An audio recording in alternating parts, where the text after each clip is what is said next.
Très heureuse de vous retrouver pour cette nouvelle émission. Bonjour chez vous, c'est votre rendez-vous quotidien avec l'actualité qui vous concerne. Des débats, des reportages en région et bien sûr toute l'actualité politique et parlementaire. Nous sommes au plus près de vous avec nos partenaires de la presse quotidienne régionale, des télévisions locales et des radios. Nous sommes ensemble pendant 1h30 et au menu du jour, le Sénat débute aujourd'hui l'examen du projet de loi bioéthique qui comprend entre autres mesures la PMA pour toutes. On va en parler avec l'un des rapporteurs du texte, c'est le sénateur du Nord, Olivier Henno. Il est avec nous. Dans une demi-heure, l'invité politique, c'est Éric Woerth, député Les Républicains de l'Oise, président de la Commission des finances de l'Assemblée nationale. Interview en partenariat avec la presse quotidienne régionale, représentée ce matin par Stéphane Vernet de Ouest France. Et puis vous le savez, toutes les semaines, nous sommes à votre rencontre et dès cette semaine, nous suivons la campagne des municipales en région. Pour cette première semaine, nous sommes en Rhône-Alpes. Aujourd'hui, direction Lyon pour ce premier épisode. Lyon où se joue un duel entre macronistes pour ravir la métropole. On verra tout ça. Et puis enfin, dans le club des territoires, qui sera à partir d'aujourd'hui un club des municipales, et ce, tous les mardis jusqu'à l'élection. On ira aujourd'hui notamment à Montpellier, où Europe Écologie Les Verts a lâché sa candidate. On verra pourquoi avec Olivier Biscay, le directeur de la rédaction du Midi Libre. Et puis on sera également en direct avec Cédric Villani, le candidat Dissident La République En Marche à la mairie de Paris. Mais avant cela, voici les autres informations de ce mardi 21 janvier. 7 hommes interpellés hier dans le Finistère par la DGSI. Ils sont soupçonnés de préparer un attentat. Certains étaient fichés S et faisaient l'objet d'un suivi pour leur appartenance à la mouvance islamiste. Nouvelle intrusion au siège de la CFDT. Des individus encagoulés se revendiquant de la CGT Énergie Île-de-France se sont introduits au siège du syndicat pour y couper l'électricité. La direction de la CGT se désolidarise de cette action. Laurent Berger, secrétaire général de la CFDT, a lui annoncé son intention de porter plainte. Et puis c'était un des symboles des violences commises pendant le mouvement des Gilets jaunes, l'incendie de la préfecture du Puy-en-Velay le 1er décembre 2018. Le procès a débuté hier, mais il a finalement été renvoyé au 9 mars en raison de la fragilité d'un des prévenus. Et on débute avec le sénateur du jour, élu du Nord, siège dans le groupe centriste. Bonjour Olivier Henno. Bonjour. Merci d'être avec nous. Vous êtes donc l'un des rapporteurs de ce projet de loi bioéthique examiné au Sénat à partir d'aujourd'hui. On va longuement en parler, mais d'abord, question d'actualité sur cette réforme des retraites. La grève s'essouffle, mais les actions continuent. Elles se multiplient, parfois violentes. Nouvelle intrusion hier au siège de la CFDT. Des individus cagoulés sont entrés, ont coupé l'électricité. Ils se revendiquent de la CGT Énergie Île-de-France. Même si la CGT, elle, nationale, se désolidarise de ce mouvement, est-ce que vous redoutez une radicalisation forte de ce mouvement ? Bon, moi, je suis favorable à la retraite par points et je suis favorable au paritarisme et au dialogue social. Et donc, je veux d'ailleurs saluer le travail de Laurent Berger et de la CFDT parce qu'il me semble essentiel que les partenaires sociaux, c'est le rôle du législateur de décider et du gouvernement le système de retraite et le système par points. Moi, j'y suis favorable depuis des années parce qu'avec les carrières nouvelles, c'est beaucoup plus adapté. Mais après, il y a la question de l'équilibre du régime et il me semble que ça, c'est une question qui relève du paritarisme. Et donc, je salue à la fois le travail de Laurent Berger, de la CFDT, mais je suis inquiet, et je le dis avec une certaine gravité, par rapport à ces phénomènes de radicalisation. La démocratie, c'est pouvoir exprimer son point de vue, mais aussi respecter le point de vue de l'autre. On peut être d'un avis différent sans pour cela être dans l'anathème ou dans le rejet.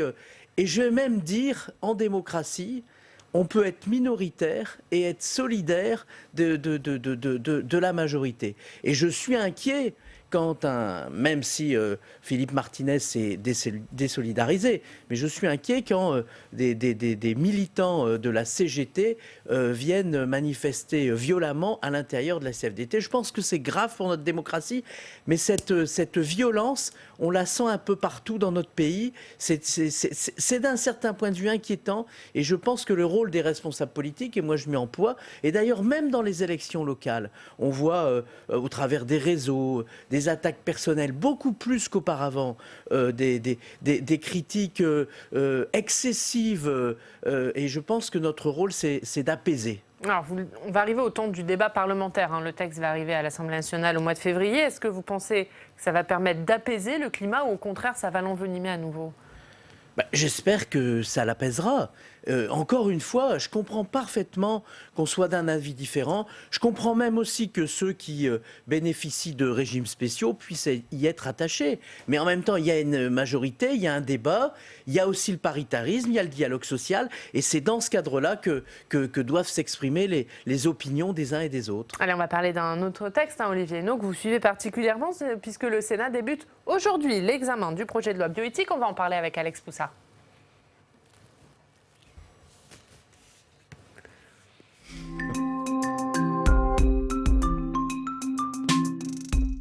Le projet de loi bioéthique, bonjour Alex. Bonjour Ariane, bonjour Projet de loi Olivier bioéthique qui est donc débattu au Sénat en séance publique à partir de cet après-midi. Alex, quels sont les enjeux de ce débat ? Eh bien, le premier enjeu, c'est bien sûr l'ouverture de la procréation médicalement assistée à toutes les femmes. Alors, la commission spéciale sur ce projet de loi bioéthique, la commission du Sénat a déjà adopté cette mesure, mais elle y a apporté des restrictions. Cette PMA ne sera pas remboursée par la sécurité sociale si le motif d'infertilité n'est pas invoqué. Et puis, on peut se demander alors si cette mesure a des chances d'être adoptée en séance publique par le Sénat. Eh bien, Oriane, ça va être un match très serré, car si on regarde les forces en présence, déjà à gauche de l'hémicycle, eh bien, la gauche de l'hémicycle devrait voter pour d'un seul bloc. Ça représente une centaine de sénateurs. Du côté des sénateurs, les Républicains, les 2/3 devraient voter contre. Ça représente également une centaine de sénateurs. Donc, au final, ce sont peut-être les sénateurs centristes qui vont arbitrer la décision, un sénateur de votre groupe, Olivier Henno. Et ça, le président des sénateurs Les Républicains, Bruno Retailleau, l'a très bien compris. C'est un opposant de longue date à la PMA pour toutes les femmes. Mais il va avoir du mal à rejeter cette mesure en séance publique au Sénat. C'est mathématique. Écoutez-le. La plupart des autres groupes sont favorables. Donc il y a une question d'arithmétique. Il y a une première phase qui s'est jouée avec la commission spéciale. Il y aura l'examen en hémicycle. C'est le plus important. C'est là qu'on va voter les textes. Ce que je souhaite, moi, c'est qu'on puisse trouver des points d'équilibre. Ah oui, trouver des points d'équilibre. Bruno Retailleau n'est plus dans l'opposition farouche à la PMA pour toutes les femmes. Et d'ailleurs, pour le moment, il n'a pas déposé d'amendement de suppression à cette mesure de PMA pour toutes les femmes. D'autres sénateurs, les Républicains, en ont déposé. Alors, cette PMA pour toutes, elle fait beaucoup parler, mais il n'y a pas que ça dans ce projet de loi bioéthique, loin de là, Alex. Et oui, il y a un point où Bruno Retailleau pourrait, cette fois-ci, emporter l'adhésion d'une majorité de sénateurs, c'est la gestation pour autrui. Car la commission spéciale du Sénat a interdit la reconnaissance des enfants issus de GPA à l'étranger. Le débat va porter également sur l'accès aux origines pour les personnes nées d'un don de gamètes, et puis sur le diagnostic préimplantatoire d'anomalies génétiques. Les sénateurs veulent élargir ce test génétique pour 4 maladies supplémentaires, dont la mucoviscidose. Et enfin, les sénateurs veulent rétablir la technique dite du bébé médicament, qui consiste à concevoir un enfant indemne d'une maladie génétique pour pouvoir guérir son frère avec ses cellules souches saines. Cette technique autorisée depuis plusieurs années, elle a été interdite, elle a été supprimée par l'Assemblée nationale. Voilà plein de sujets intéressants qui vont être débattus à partir de cet après-midi au Sénat. Et on suivra bien sûr tout ça. Merci Alex, à tout à l'heure pour la revue de presse. Avant de rentrer dans le fond du texte, Olivier Henno, est-ce que vous pensez que la discussion sur ce texte sera apaisée au Sénat ? Je pense que c'est la marque du Sénat, d'aborder des questions parfois graves, parfois importantes, dans le respect de points de vue différents. Donc oui, ça s'est vu en commission spéciale. Je trouve d'ailleurs que dans cette commission spéciale bioéthique, le Sénat s'est grandi. Notre texte est un texte plus abouti, à mon sens, que celui de l'Assemblée nationale. Non, sur la sérénité des débats, je n'ai pas trop de doutes. Je pense que ça va être assez serré, voire très serré. En même temps, ce n'est pas un vote partisan. Très serré sur l'ensemble du texte ou notamment sur la mesure qui fait débat, la PMA pour toutes sur la PMA, bien sûr, mais sur toutes les questions. Sur la question de la filiation, sur la question des cellules souches, sur la question du diagnostic préimplantatoire ou du double diagnostic préimplantatoire. Je pense que ça va être assez serré. Encore une fois, ça n'est pas un vote partisan.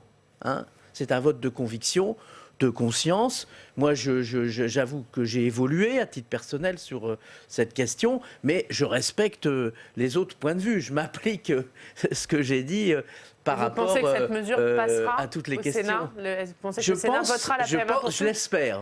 Après, penser, c'est autre chose. Mais vous avez des doutes? Je l'espère. Ça dépend de votre groupe, comme l'a dit Alex Poussard dans sa chronique. Il en est où, votre groupe? Est-ce que vous avez à peu près un chiffre? C'est très partagé, pour être sincère.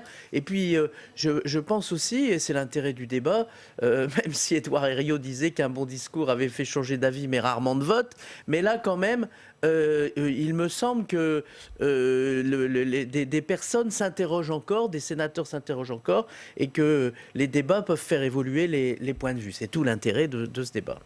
Alors justement, on va parler de cette PMA pour toutes. Vous le disiez, vous avez évolué sur ce sujet, vous êtes maintenant pour. Qu'est-ce que vous répondez à ceux qui disent que la PMA pour toutes, c'est un premier pas vers la légalisation de la GPA? Je leur dis que je ne vois pas les choses comme ça.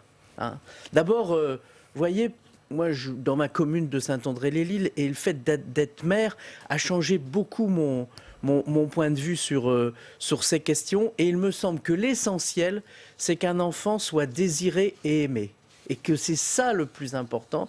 À partir de là, c'est ce qui fait, en constatant quelquefois, puisque moi je suis près de la frontière belge, et donc des PMA, il y en a, pour être tout à fait sincère, j'ai constaté que l'éducation des enfants, me semble-t-il, se passait dans de bonnes conditions. Encore une fois, ça ne concerne pas tout le monde, et la filiation restera celle qu'on connaît de manière plus habituelle. Mais moi, je suis assez favorable. Je dis que voilà, je suis plutôt parmi les convertis, plutôt Saint-Paul que Saint-Pierre. Et puis, il y a cette demande de la société. La bioéthique à la française, c'est une fierté de notre pays. C'est différent de ce qui se passe aux États-Unis, où sont les aspirations individuelles qui dirigent. C'est différent de ce qu'on connaît en Chine, par exemple, où c'est des décisions d'État. Nous, c'est un socle de valeurs. C'est la gratuité, l'attention aux plus faibles. Évidemment, on est très regardé. C'est l'idée aussi que la science doit être encadrée, qu'il faut que les hommes et les femmes gardent la main. Et donc, je pense que c'est quelque chose d'essentiel, mais la bioéthique, c'est pas la peur de l'avenir. C'est la bioéthique à la française, l'éthique à la française, c'est pas la peur de l'avenir. C'est la possibilité d'encadrer, de garder la main, mais de faire en sorte qu'on puisse aussi s'inscrire dans la recherche et dans les évolutions. Moi, j'ai été très marqué par l'audition des professeurs Friedman, Nizan et Mattei. Je pense que j'ai rencontré dans les auditions l'excellence française. Vous voyez, ce sont des gens inspirés qui s'interrogent. Et donc, je pense que c'est cet état d'esprit qu'on doit avoir dans ces débats à venir. Juste pour terminer sur cette PMA pour toutes, le Sénat souhaite limiter le remboursement de la PMA pour toutes au PMA médical. L'Assemblée avait voté le remboursement pour toutes. Est-ce que c'est un bon compromis pour vous qu'a trouvé le Sénat? Vous êtes sur quelle ligne? Moi, je suis sur cette ligne-là aussi. La ligne du Sénat, uniquement pour le remboursement médical? Je vais vous expliquer pourquoi. Voilà, la sécurité sociale, c'est la notion de remboursement du soin. Et quand des personnes sont infertiles, il s'agit d'un soin. Et donc que le remboursement soit prévu dans ce cas-là, ça me semble normal. Moi, je suis favorable à la PMA pour les femmes seules et les couples de femmes, mais là, c'est pas un soin, c'est un choix.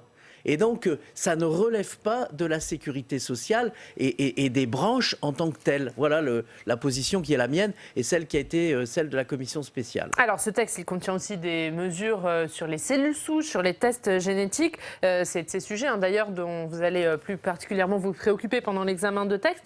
Et sur ce sujet, le Sénat, il est allé plus loin que l'Assemblée nationale, notamment sur le diagnostic préimplantatoire. Pourquoi ? Alors, je pense que c'est le résultat des auditions qu'on a menées.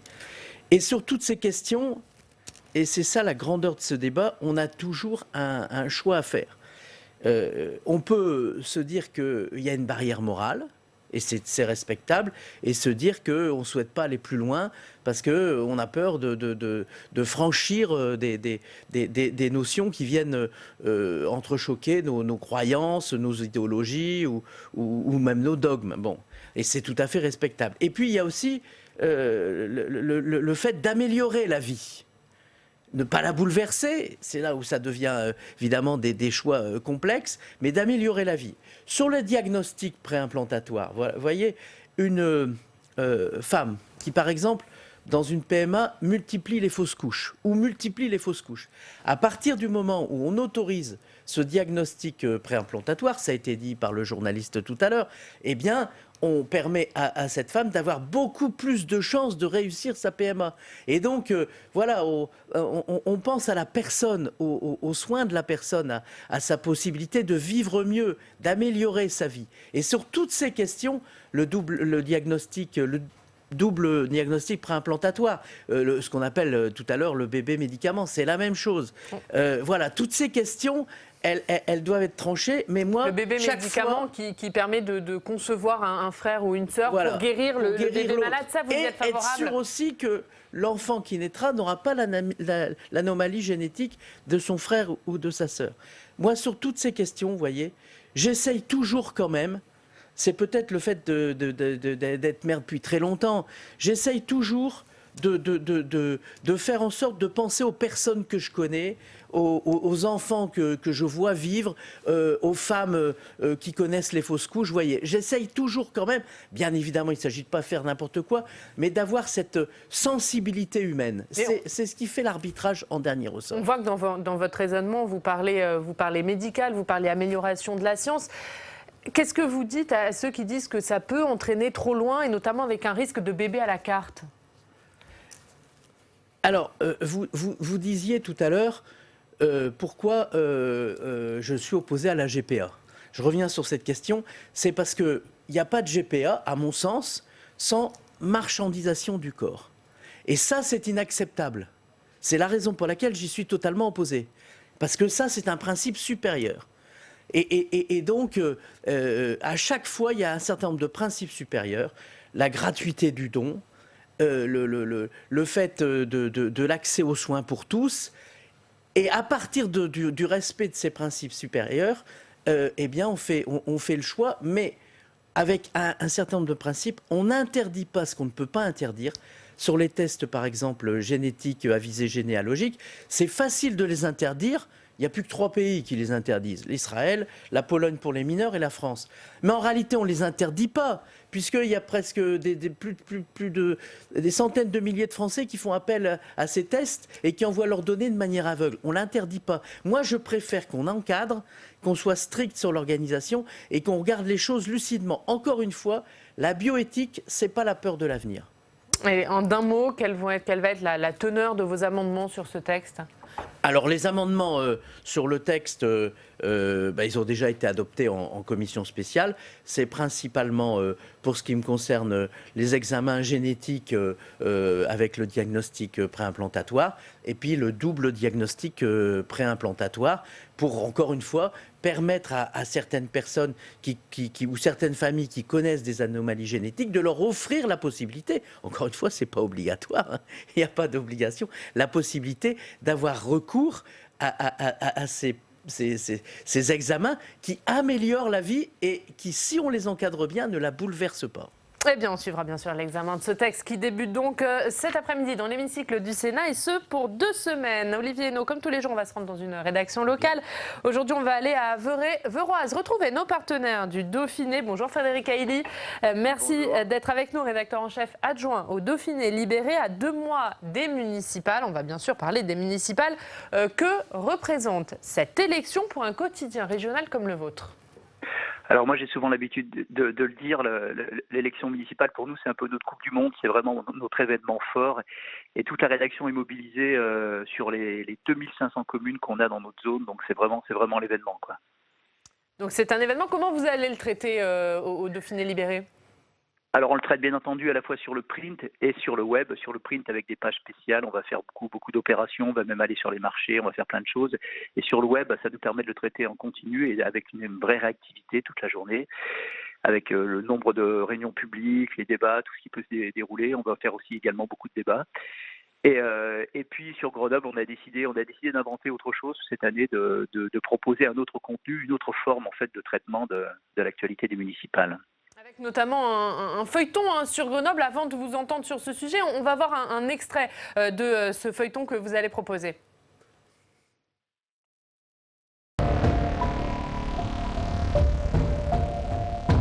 si Alain Carignan parle de sa base électorale, c'est qu'il peut compter sur un noyau de personnes nostalgiques et fanatiques de ces périodes en tant que maire, qui vont lui garantir, oui, un petit socle électoral.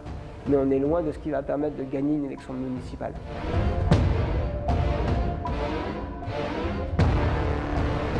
Moi, je suis positif, je suis tourné vers l'avenir, je regarde les projets, les propositions. Ce qui me passionne, c'est Grenoble. Je suis là avec les Grenoblois, pour les Grenoblois, pas pour la classe politique locale qui a failli.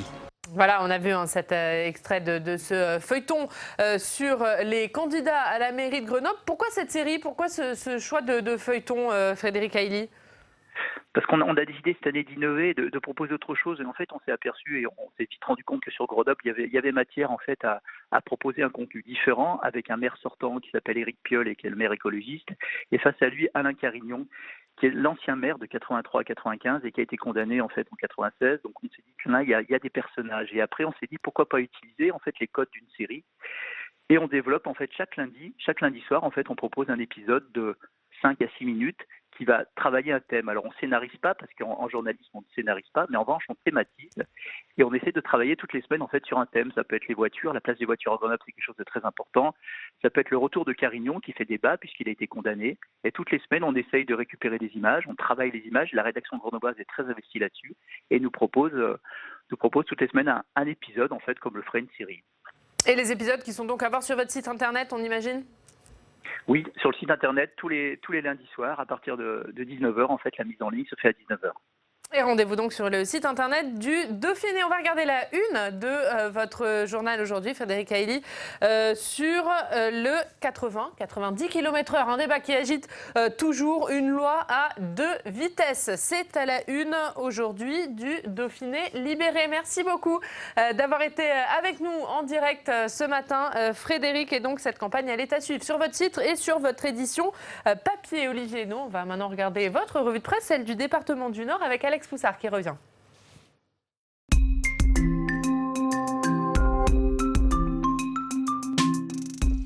Et Alex, on va commencer avec 20 minutes. Et oui, 20 minutes avec un titre qui peut faire peur aux lecteurs lillois. Préparez-vous à suffoquer dans les prochains jours. En effet, un épisode de pollution atmosphérique est annoncé dans les prochaines 48 heures au-dessus de la métropole lilloise. La préfecture a d'ailleurs annoncé un niveau d'information très élevé sur des poussières en suspension. On parle toujours météo avec France Bleu Nord. Et oui, décidément, la météo ne gâte pas les nordistes puisque le département du Nord a connu un épisode de sécheresse assez important ces dernières semaines. La préfecture avait d'ailleurs placé le département en niveau de vigilance sécheresse. Mais malgré cette vigilance, la consommation d'eau a augmenté dans la métropole lilloise. Une hausse de consommation qui est paradoxale et qui, pour l'instant, n'est pas expliquée. Et on termine avec la Voix du Nord. Et la Voix du Nord qui parle des élections municipales à Lille, où la maire sortante socialiste Martine Aubry est plutôt favorite. Elle a invité à manger les élus municipaux et lors de ce repas, elle a reçu des cadeaux. Alors, par exemple, le cadeau du chef de file de l'opposition à Lille, Thierry Pochet, c'était un jeu de société tiré de l'émission qui s'appelle « Tout le monde veut prendre sa place ». Voilà, un petit clin d'œil d'humour, ça fait pas de mal dans ces élections municipales. Et voilà, on a de l'humour à la mairie de Lille. Merci beaucoup Alex pour cette revue de presse. Un mot sur cette course à la mairie de Lille. Martine Aubry est favorite à sa succession pour vous? C'est ce que disent les sondages, mais maintenant il y a une campagne. Je pense que ça va être un peu plus serré parce que je pense que celui qui se présente comme maire sortant est toujours en avantage dans la pré-campagne. Mais après, on rentre dans le dur et dans les 15 derniers jours, c'est là que les gens se posent la bonne et la vraie question. Qui on veut comme maire jusqu'en 2026 ? Donc, pas gagné encore. Vous aussi, vous êtes candidat, c'est l'élection municipale. Je reprends l'expression que j'ai entendue là tout à l'heure. L'élection municipale, c'est ma Coupe du Monde à moi, vous voyez. Et donc, votre commune vous manquait, vous avez été maire et vous souhaitez le redevenir, ça vous manquait ce mandat ? Il y a un côté cœur. C'est vrai que les Andrésiennes et les Andrésiens me manquaient. Et puis, il y a un côté tête, un côté plus rationnel. C'est qu'il y a de grands enjeux locaux dans ma commune de Saint-André, par rapport à la Deule, par rapport à la question écologique, la question, vous parliez de la pollution, la question de d'avoir de nouvelles mobilités, la question du tramway, enfin des enjeux considérables dans les villes. Je pense qu'il y a de nouvelles impulsions à donner, des nouveaux défis à résoudre, à forcer. Et donc, je pense qu'à la fois pour le côté cœur, les Andrésiennes et les Andrésiens me manquent, et à la fois pour le côté tête. Et puis voilà, je reprends cette expression, l'élection municipale à Saint-André, c'est ma Coupe du Monde à moi. Voilà, vous êtes d'une région, les Hauts-de-France, où il y a un risque important pour le Rassemblement national, en tout cas le vote Rassemblement national est fort. Est-ce que pour vous, il gagnera des communes dans cette région des Hauts-de-France, le Rassemblement national? Alors dans certains territoires, et c'est pour ça que la question de l'aménagement du territoire, la question des fractures territoriales dont on parle beaucoup, ici même d'ailleurs, je pense que c'est un grand défi parce que c'est vrai qu'il y a des zones de déclassement, je pense notamment au bassin minier, et là j'ai des craintes que le Rassemblement national puisse s'installer. Et donc l'important de cette campagne d'ailleurs, c'est de faire en sorte de bien faire comprendre aux gens que l'élection municipale, c'est une élection locale, c'est pas une élection nationale, et que la question fondamentale, c'est le choix du maire. C'est qui on veut comme maire jusqu'en 2026 pour tous ces défis locaux qui se présentent à nous et pour faire en sorte que les services publics fonctionnent le mieux possible. C'est ça la question des élections municipales. Vous dites attention à ne pas nationaliser cette campagne ?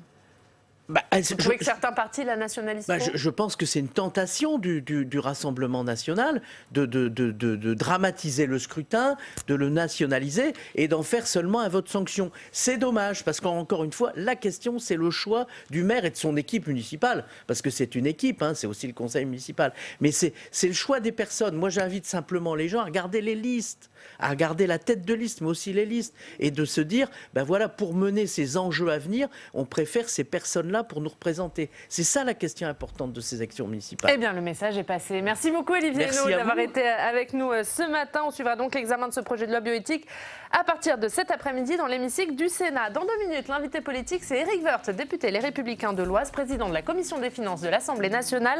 Avant de l'entendre, on va regarder un extrait d'Audition publique, l'émission politique des chaînes parlementaires. Hier soir, Francis Letellier recevait Laurent Berger, le secrétaire général de la CFDT. Il est bien sûr revenu sur la nouvelle intrusion hier au siège de son syndicat. Des hommes cagoulés se revendiquant de la CGT Énergie sont entrés au siège de la CFDT pour couper le courant.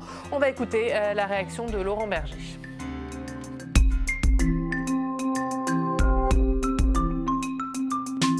Une quinzaine de personnes cagoulées, habillées en noir, qui ont pénétré dans l'entrée de la CFDT et qui certaines d'entre elles se sont faufilées, entre guillemets, dans la trappe EDF qui existe et ont coupé l'électricité. Ça a duré quelques minutes. Une quinzaine de minutes. Mais avec, pour les personnes de l'accueil, pour les personnes qui passaient, situation assez impressionnante. Vous allez porter plainte, vous l'avez dit, mais cette fois vous savez qui c'est puisque c'est signé. CGT Énergie Île-de-France. Donc vous allez porter plainte contre ce syndicat précisément ? Non, on va porter plainte contre les personnes qui, ce matin, nous n'avons pas identifiées, ont accompli cette action. Des plaintes individuelles ? Pas contre le syndicat. Contre X, puisqu'ils étaient cagoulés. Oui, mais ça aurait pu être aussi contre le syndicat. Écoutez, je suis pas avocat, donc c'est pas moi qui vais définir comment on va le faire. Ce qui est sûr, c'est que je veux condamner cette action. Ça suffit. Vendredi dernier, une intrusion avec des crachats, des violences verbales et physiques, des insultes. Ce matin, une intrusion dans nos locaux de 15 personnes cagoulées qui coupent l'électricité. Et vous craignez que ça se répète ? J'espère pas, mais... Non, bien sûr, mais est-ce que vous craignez que ça se répète ? En tout cas, je trouve que ce climat est insupportable. Je le répète, nous sommes dans une démocratie, nous ne pensons pas tous la même chose, c'est bien normal dans une démocratie. Il y a plusieurs organisations syndicales dans ce pays, elles ne portent pas toutes exactement la même appréciation sur la période, mais la CFDT est légitime, elle doit être respectée comme elle respecte l'ensemble des autres organisations syndicales. Je le disais, ça a été signé, revendiqué, j'allais dire, par CGT Énergie Île-de-France. Vous allez en parler à Philippe Martinez, lui dire il est temps de tenir vos troupes ? Je l'ai déjà eu, et Philippe Martinez... Là récemment, là, oui, depuis ce matin. Et Philippe Martinez, à titre personnel, m'a dit qu'il condamnait. Et je le crois, comme il avait appelé vendredi pour dire qu'il condamnait l'action qui a été menée.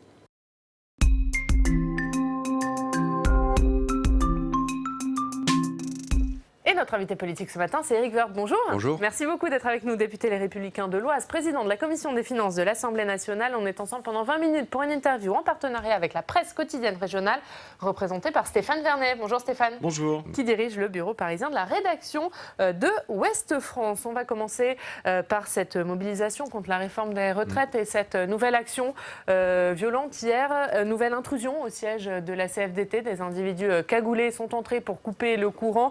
Ils se revendiquent de la CGT Énergie Île-de-France. Philippe Martinez s'est désolidarisé de cette action. Qu'est-ce que vous en pensez? Quelle a été votre réaction? D'abord, il y a des nids de violence un peu partout. Enfin, je ne vais pas faire l'histoire de la violence sur les 15 mois ou les 20 derniers mois. Elle est assez considérable, elle est fractionnée. C'est l'action du faible. C'est l'action du faible. Quand des gens de la CGT ou des militants de la CGT entrent à la CFDT, pour vous, et c'est un acte de violence inouï, inacceptable. Enfin, la CGT déraille. Et c'est inacceptable. Maintenant que Philippe Martinez se désolidarise, c'est le moins qu'il puisse faire. D'abord, évidemment, il faudra que ces militants soient exclus de la CGT, mais ça veut dire beaucoup de choses. Ça veut dire que quand on ne trouve plus les moyens suffisants dans l'action syndicale classique pour réagir à un projet de loi qui ne plaît pas, on en arrive à la stratégie des Black Blocs.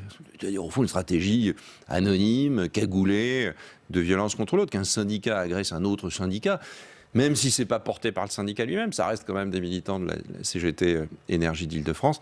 C'est insupportable, mais ça veut dire beaucoup de choses aussi. Est-ce que les syndicats sont dépassés par certains par leur base? Il y a toujours eu ça. Il y a toujours eu dans les syndicats des gens qui pensent des choses différentes, des gens très extrémistes, et puis des gens plus qui mènent une action syndicale, mais pas au-delà. Et on voit bien aujourd'hui que la société elle est de moins en moins bienveillante, pour employer des termes de cette nature. C'est une réforme des retraites. Elle est très contestable sur la manière dont c'est fait. Enfin, il n'y a pas une violence sociale dans cette réforme des retraites. Il n'y a rien de tout ça. Et donc, de toute façon, dans un grand pays comme le nôtre, dans un pays démocratique, seule l'action démocratique compte. Et vous êtes inquiet de la radicalisation? Oui, je suis inquiet de la voie que prend notre société. Alors, elle est en transition, tout le monde le dit, écologique, etc. Nos modes de vie vont changer, tout le monde le voit, et très bien, et tout ça s'accélère. Il y a du bien et du pas bien, ça peut être la meilleure des choses et la pire des choses, ce sera au fond ce qu'on décidera. Mais on voit quand même que l'action humaine, aujourd'hui, elle est de moins en moins soumise à des règles, et à des règles de vie en société qui permettaient à un moment donné de dire stop.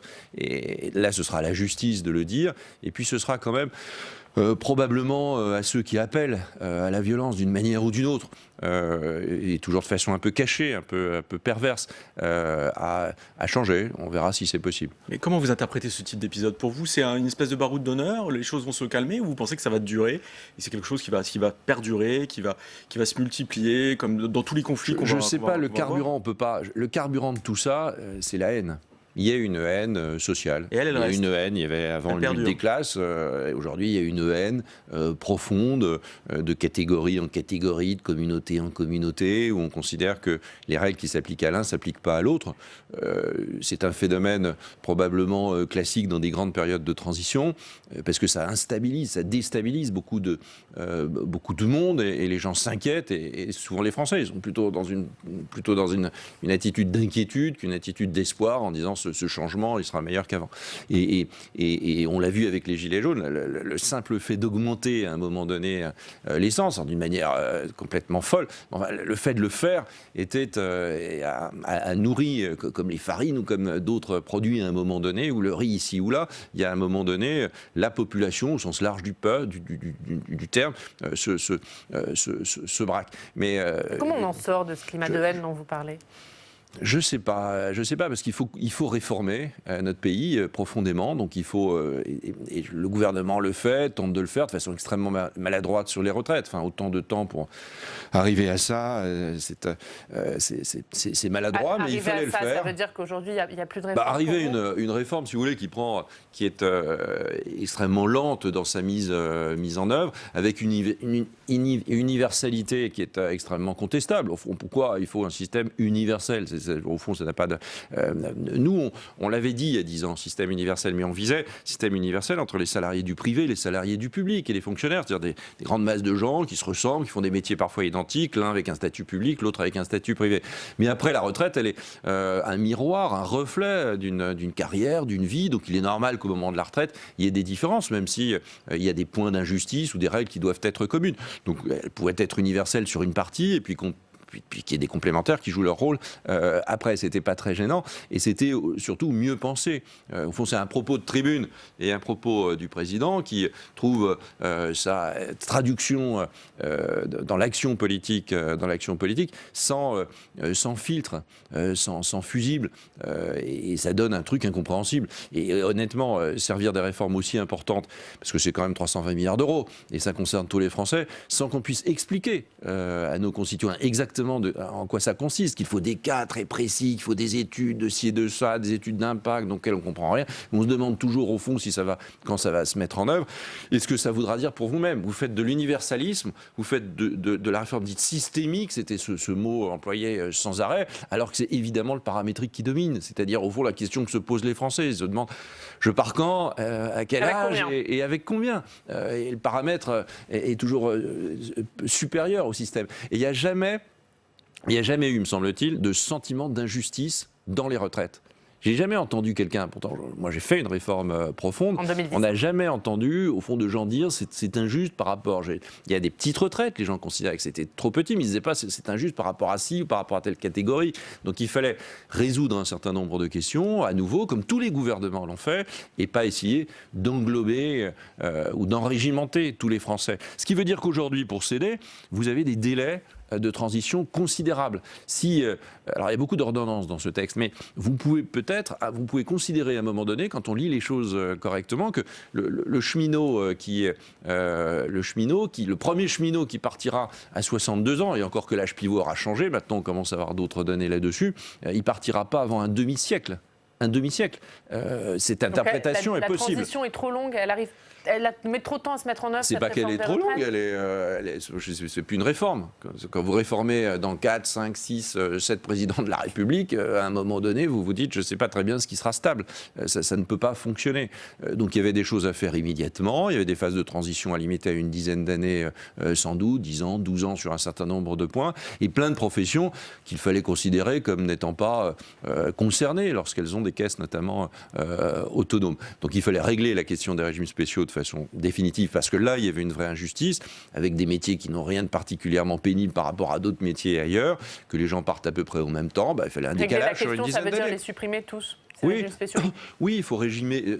Il ne faut plus qu'il y ait de régime spécial attaché, sauf probablement dans le domaine régalien, où vous risquez votre vie. Quand vous êtes policier actif, vous risquez votre vie. Quand vous êtes militaire actif, vous risquez réellement votre vie. Il y a un âge, au fond, probablement pour tout. Mais ces métiers, ils doivent aussi évoluer. Et il ne peut pas y avoir de pénibilité, d'ailleurs, par métier. Parce que les métiers, on en invente tous les 3 jours, parce que ça concernera, in fine, si vous laissez aux branches décider, ça concernera la moitié de la population française, mais l'autre moitié...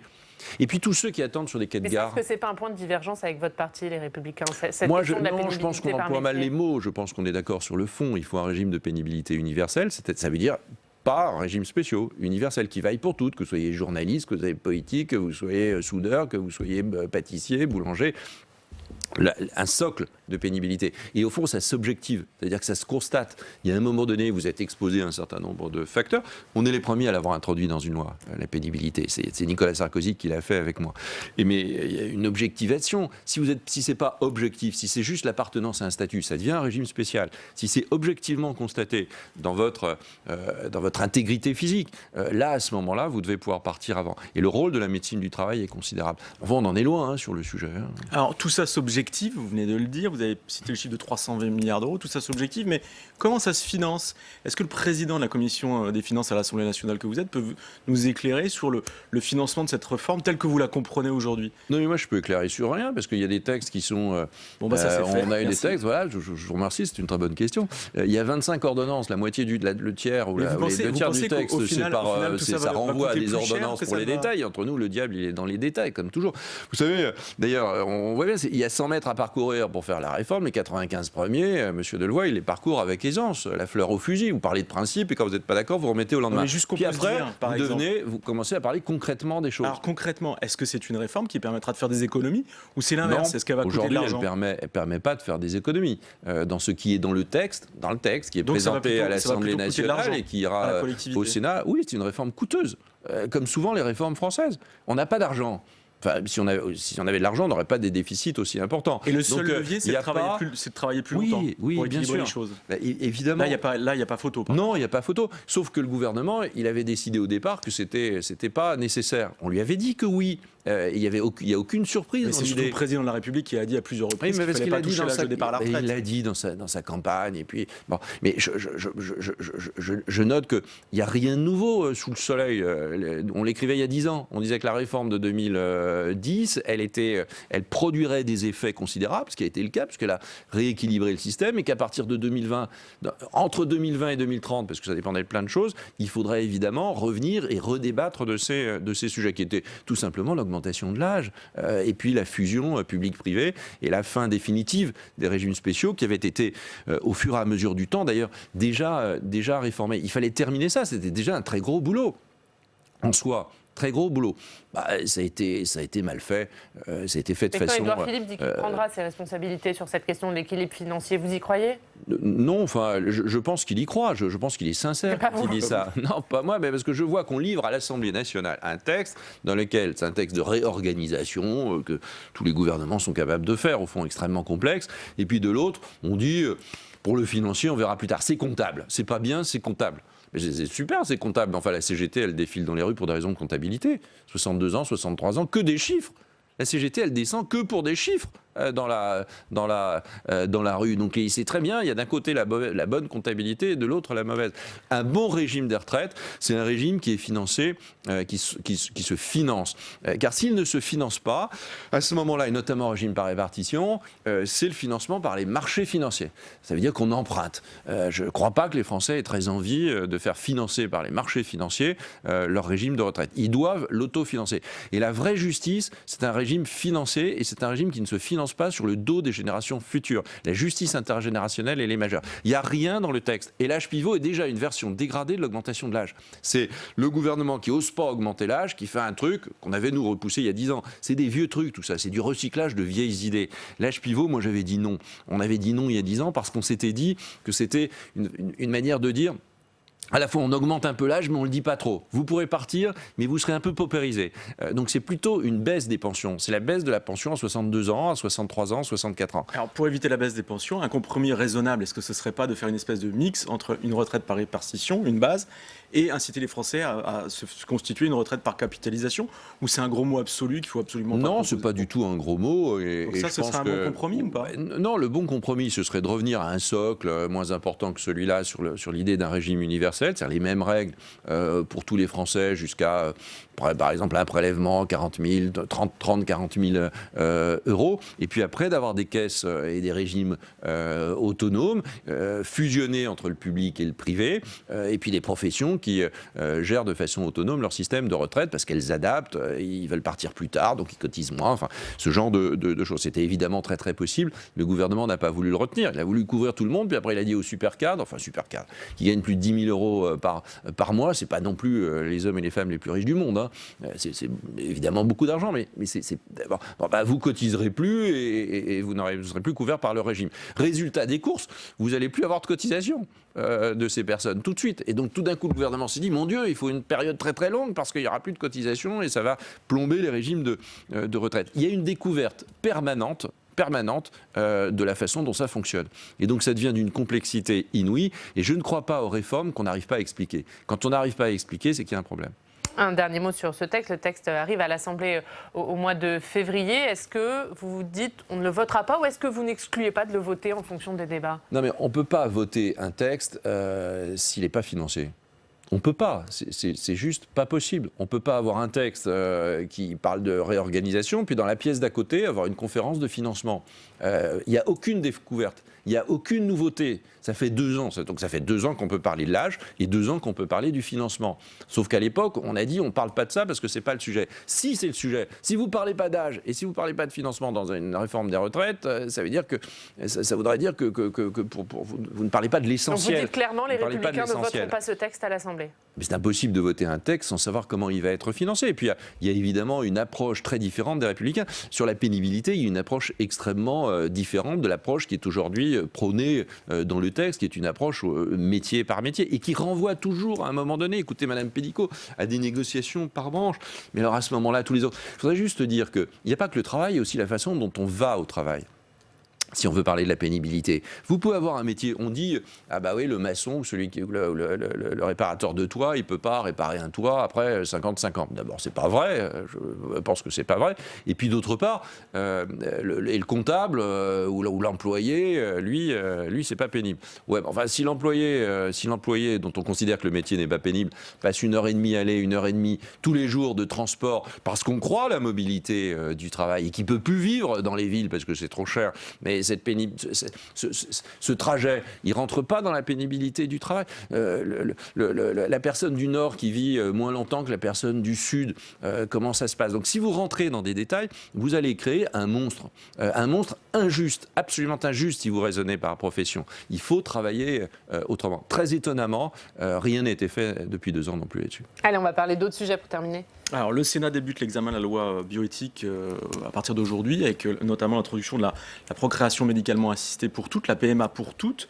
Vous avez eu ces débats à l'Assemblée en septembre. Est-ce que ces débats vous ont fait évoluer votre opinion, votre regard sur la question ou pas du tout? Non, moi j'ai pas d'opinion a priori. J'ai beaucoup lu là-dessus aussi, d'un côté comme de l'autre. J'ai une opinion qui ne va pas dans le sens de l'opinion publique. L'opinion publique est favorable à cela. Je respecte toutes les opinions, bien sûr. Et pas moi. Et je pense que le progrès... Sur quel point particulier? Qu'est-ce qui coince? Je pense à un moment donné qu'on ne peut pas jouer avec le feu sur la façon d'avoir un enfant. Qu'on est au cœur de l'humanisme, qu'on est au cœur de la planète, au cœur de ce que nous sommes. En réalité, la naissance est au cœur de ce que nous sommes. Et on ne peut pas jouer... On ne peut pas uniquement parce qu'il y a des envies d'enfants, ce que je comprends alors parfaitement bien, je n'ai pas de problème personnel, et je comprends qu'on fasse tout pour en avoir un.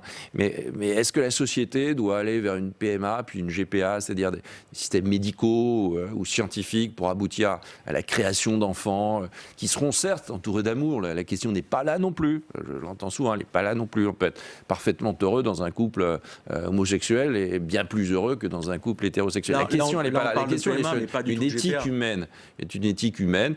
Et ouais, enfin, la PMA, c'est aussi un peu... Vous êtes persuadé que ça débouchera forcément? Évidemment, toute l'histoire le montre. Celui qui dit ça ment. Celui qui dit qu'il n'y aura jamais de GPA et que l'engrenage s'arrêtera, non, parce que quand un couple de femmes pour avoir des enfants, le couple d'hommes, il va évidemment, et d'ailleurs assez naturellement, se poser cette question. C'est pas un jugement sur l'homosexualité, pas du tout. Ça n'a rien à voir avec l'émotion qu'on peut avoir et à l'amour qu'on peut porter à un enfant. Mais quand même, c'est une évolution de la société qui est extraordinairement grave. On commence à jouer avec beaucoup de, avec la nature elle-même. Avec la nature dans sa plus simple expression, si au fond, comment on fait un enfant. La nature, elle a été créée comme ça. Elle n'a pas été créée pour qu'on manipule à l'intérieur les possibilités de s'en extraire.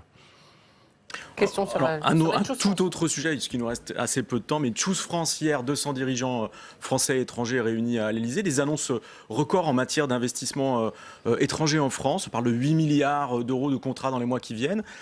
Vous y croyez à ça? Pour vous, c'est de l'affichage, il y a un côté annonce, où il se passe vraiment quelque chose en France, notamment par rapport à l'attractivité du pays? Le pays a toujours été attractif, plus ou moins selon les périodes. Il y a beaucoup d'entreprises. Entre 2000 et 2015. Il y a beaucoup d'entreprises étrangères qui sont un stock d'emplois détenus par des entreprises étrangères qui est très, très élevé. Que la France soit attractive, tant mieux, je m'en réjouis. Je pense que d'ailleurs que l'élection d'Emmanuel Macron a été un bon signal vis-à-vis de l'étranger.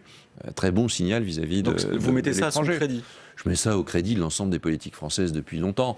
Emmanuel Macron porte bien cela, puisqu'il a une image pro-business, comme on dit aujourd'hui. Et je pense que, en réalité, quand on regarde les choses d'un peu plus près, on n'est pas si pro-business que ça. C'est-à-dire que l'essentiel des baisses d'impôts se font sur les ménages, parce qu'il y a eu des réactions court-termistes, au fond comme des effets placebo, quoi. Quand vous mettez 17 milliards d'euros après la crise des Gilets jaunes, c'est un effet placebo classique que tous les gouvernements ont fait, et probablement de gouvernements de droite aussi. Et vous êtes en train de me dire qu'Emmanuel Macron n'est pas assez libéral, de votre point de vue? Je pense qu'on pourrait faire beaucoup plus pour les entreprises. Et je pense que c'est la clé des choses. Il faut aider à la création de richesse avant de la distribuer. On le dit depuis très longtemps, on essaie, mais en réalité, on ne fait pas totalement ça. Il l'a dit beaucoup à plusieurs reprises. Oui, mais que fait-on? On a une baisse de l'IS qui est reportée, de l'impôt sur les sociétés. On a fait une flat tax sur le revenu du capital, mais elle existait déjà auparavant. C'est au fond, on est revenu à la situation avec santé. On a gommé la période Hollande. Il y a eu une réforme du droit du travail qui était bien, mais qui était vraiment dans les cartons. Et voilà, est-ce qu'on va tellement plus loin? Je ne le pense pas. Il n'y a plus de réforme de l'État. Il n'y a pas de réforme de la dépense publique. La vraie clé, c'est au fond du pays. Toute la clé de la réponse du pays, c'est la réduction de la dépense publique et l'augmentation de la dépense privée des uns et des autres. C'est-à-dire que vous payez moins d'impôts, mais vous consommez. Et ça, il n'y a pas de sujet. On fait 80% des déficits de la zone euro. Donc il y a peut-être un petit problème. Je sais bien que c'est un peu comptable tout ça. On se dit, mais mon Dieu, on verra tout ça un peu plus tard. Mais enfin, c'est la solidité, la souveraineté de notre pays. Et donc le bonheur des Français. Qui est en jeu, Oui, qui est en jeu, bien sûr qui est en jeu, évidemment qui est en jeu. Si vous continuez à sans arrêt à avoir des politiques publiques qui dépendent de l'actualité, qui sont des réponses immédiates à l'actualité, ça ne va pas. Quand vous supprimez... qu'il y a un risque pour la souveraineté de la France, oui, à moyen terme peut-être bien sûr, quand vous avez 100% de PIB en impôts, que vous financez vos dépenses de fonctionnement par de l'emprunt, si vous êtes un ménage, ça passe pas très bien, mais si vous êtes un pays, ça passe pas très bien non plus, même si le pays il a d'autres... Quand vous supprimez la taxe d'habitation, je ne suis pas sûr que le gouvernement ait réfléchi à ce qu'il faisait. Hein. C'est un propos de campagne. Il supprime la taxe d'habitation. Il est pour tous les circuits courts. Si on peut consommer à côté, les circuits courts, c'est super, il faut avoir un circuit court. Mais le circuit court fiscal, c'est la taxe d'habitation. C'est le seul moment où vous avez un lien entre ce que vous payez et la consommation d'un service public.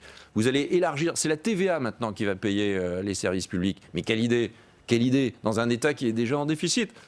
Et une dernière question très rapide pour terminer. Très rapide, Stéphane. Rachida Dati, prochain maire de Paris. Peut-être. Rachida fait une bonne campagne. Elle a le caractère qu'il faut, je pense, pour renverser la table. Il y a de mauvais candidats, en fait. Je pense qu'Anne Hidalgo n'est pas un bon candidat. Enfin, son mandat, le moins qu'on puisse dire, pas réussi. C'est le moins qu'on puisse dire. Les candidats En Marche, il y a deux candidats En Marche, M. Griveaux et M. Villani, se marchent l'un sur l'autre. Donc, ils font à peu près les mêmes scores. Et puis, ça décolle pas, on le voit bien. Il n'y a pas grand-chose à dire aux Parisiens. Rachida, elle a du caractère, elle a de l'intelligence. Il faut bouger un peu. Alors après, il faut que dans les arrondissements, évidemment, les choses s'organisent autour de Rachida en ce qui concerne la droite républicaine.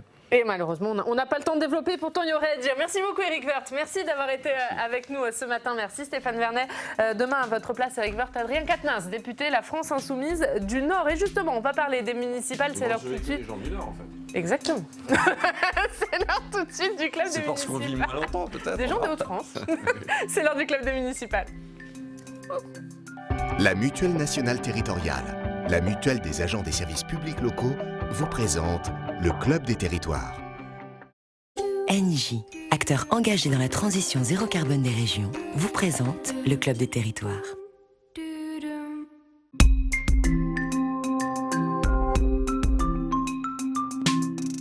La presse quotidienne régionale et les télévisions locales vous présentent le Club des Territoires.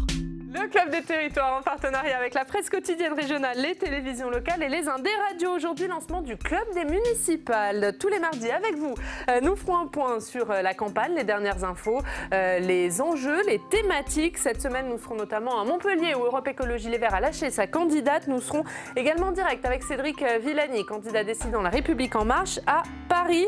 Mais d'abord, c'est l'heure de notre reportage en région, consacré donc au municipal à partir d'aujourd'hui et jusqu'à l'élection. Toute la semaine, nous sommes en Rhône-Alpes. Aujourd'hui, direction Lyon, où les candidats n'auront pas un, mais 2 bulletins à glisser dans l'urne. Un pour élire leur maire, l'autre pour élire le président de la métropole.